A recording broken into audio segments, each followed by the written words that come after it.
जय माँ दुर्गा। जय शेरावाली माँ की। जय दुर्गा जी की। आज का तीसरा दिन नवरात्र। जय। तृतीय अध्याय प्रारंभ करने जा रही हूँ। सेनापतियों सहित महिषासुर का वध। जगदम्बा के श्री अंगों की कांति उदय काल के समय सहस्त्रों सूर्यों के समान है।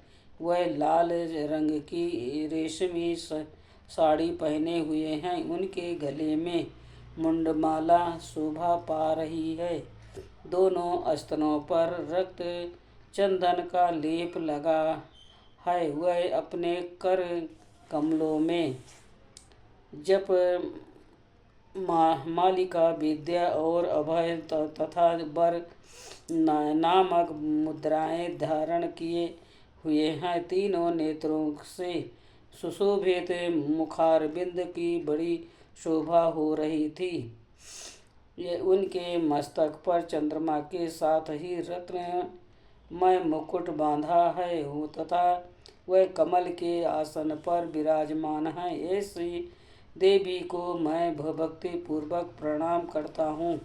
ऋषि मुनि कहते हैं, दैत्यों की सेना को इस प्रकार तहस नहस होते देख महादैत्य सेनापति चिछूर क्रोध में भयंकर अंबिका देवी से युद्ध करने के लिए आगे बढ़ा। वो असुर रणभूमि में देवी के ऊपर इस प्रकार बाणों की वर्षा करने लगा जैसे बादल में मेरुगिरी के शिखर पर पानी की धार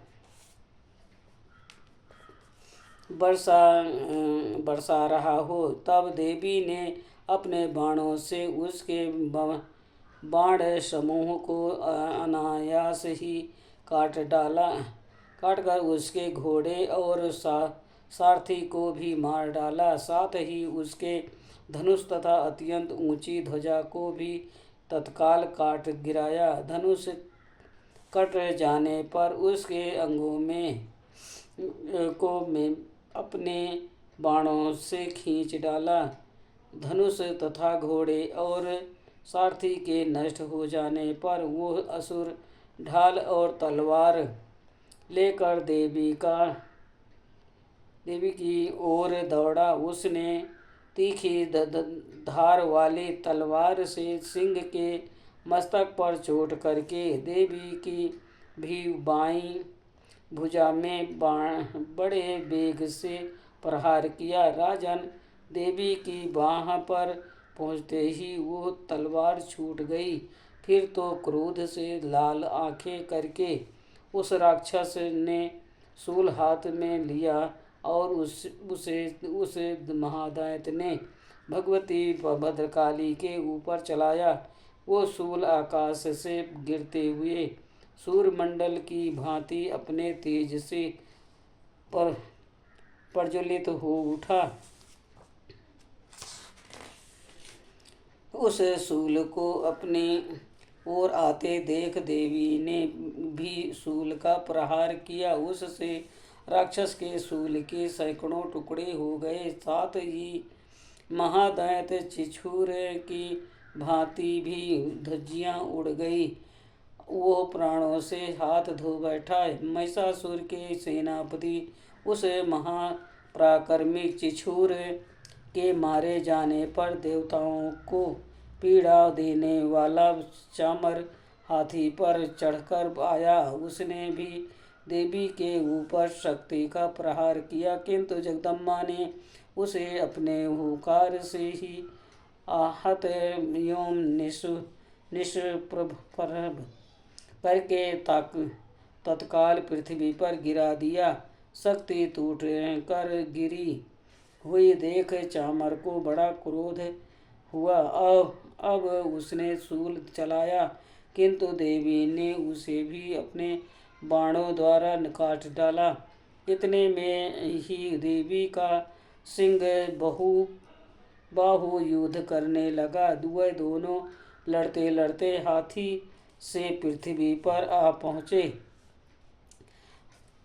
और दोनों अत्यंत क्रोध में भयंकर एक दूसरे पर बड़े भयंकर प्रहार करते हुए लड़ने लगे। तदंतर सिंह बड़े वेग से आकाश की ओर उछलता और उधर से गिरते समय उसने पंजों की मार से चामर का सिर धड़ से अलग कर दिया। इसी प्रकार उदग्र भी शिला और वृक्ष आदि के मार खाकर रणभूमि में देवी के हाथ मारा गया तथा कराल भी दांतों, मुक्कों और थप्पड़ों की चोट से धराशायी हो गया। क्रोध में भरी हुई देवी ने गदा की चोट से उदत का कचूरमण निकाल डाला। भिनिद पाल से वासकल को तथा बाणों से तम्र और अंधकों को मौत के घाट उतार दिया। 3 नेत्रों वाली परमेश्वरी ने त्रिशूल से उग्रवीर तथा महानु नामक दैत्यों को मार डाला। तलवार की चोट से बिडाल के मस्तक को धड़ से काट गिराया। दुर्धर और मूर्ख इन दोनों को भी अपने बाणों से यमलोक भेज दिया।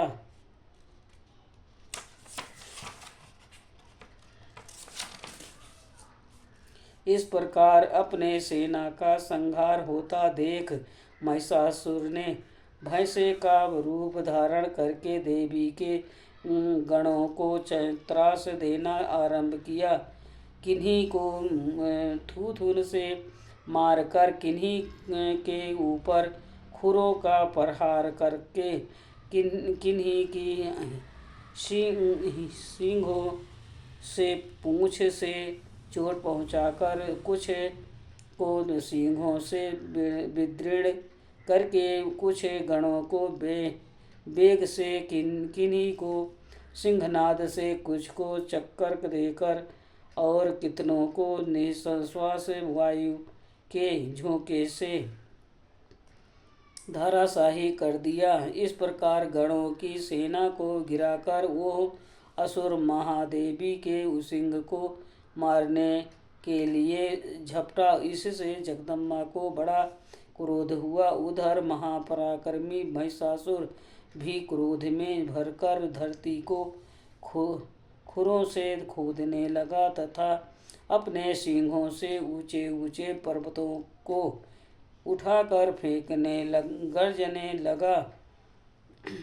उसके वेग से चक्कर देने के कारण पृथ्वी क्षुब्ध होकर फटने लगी। उसकी पूंछ से टकराकर समुद्र सब ओर से धरती को डूबने लगा। हिलते हुए सिंहों के आघात से विदीर्ण होकर बादलों के टुकड़े टुकड़े हो गए। उसके श्वास की प्रचंड वायु के वेग से उड़े हुए सैकड़ों पर्वत आकाश से गिरने लगे। इस प्रकार क्रोध में भरे हुए उस महादैत्य को अपने ओर आते देख चंडिका ने उसका वध करने के लिए महान क्रोध किया। उन्होंने पास फेंककर उन्हें उस महान असुर को बांध लिया।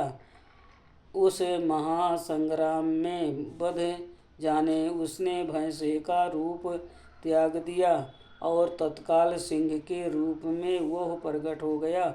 उस अवस्था में जगदम्बा ज्यों ही उसका मस्तक काटने के लिए उद्यत हुई तो त्यों ही वो खड्गधारी पुरुष के स्वरूप में दिखाई देने लगा। तब देवी ने तुरंत ही बाणों की वर्षा करके ढाल और तलवार से साथ उसका पुरुष को भी बांध डाला।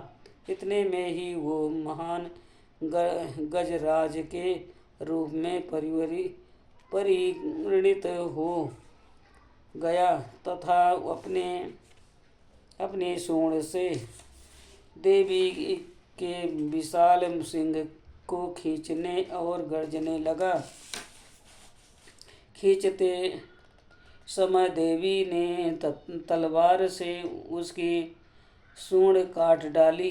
तब उस महादैत्य ने पुनः भैंसे का शरीर धारण कर लिया और पहले की ही भांति चराचर प्राणियों सहित तीनों लोकों को व्याकुल करने लगा। तब क्रोध में भरी हुई जग माता चंडिका बारंबार उत्तम मधु का पान करने लगे और लाल आंखें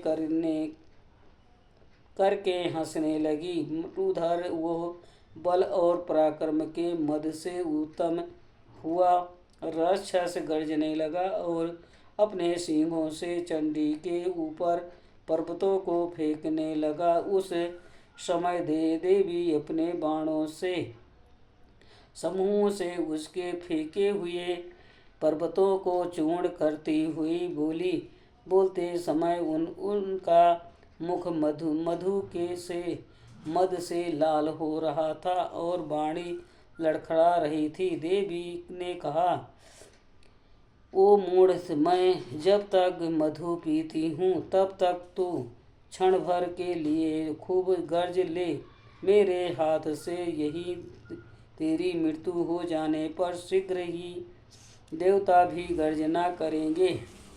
ऋषि कहते हैं, यूँ कहकर देवी उछली और इस महादैत्य के ऊपर चढ़ गई। फिर अपने पैर से उसे दबाकर उन्होंने शूल से उसके कंठ में आघात किया। उसके पैर से दबा हुआ होने पर भी महिषासुर अपने मुख से दूसरे रूप में बाहर आने लगा।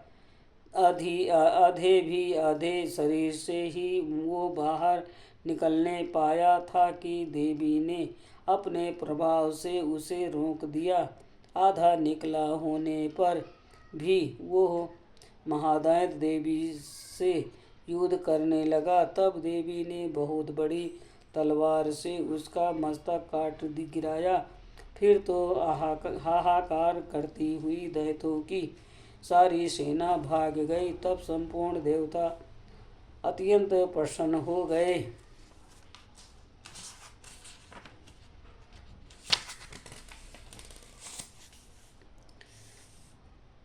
देवताओं ने दिव्य महर्षियों के साथ दुर्गा देवी का स्तुमन किया।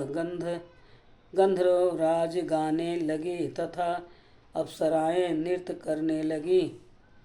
इस प्रकार श्री मार्कंडेय पुराण में सर्वारिक मनंतर की कथा के अंतर्गत देवी महात्म्य में महिषासुर वध नामक तीसरा अध्याय पूरा हुआ।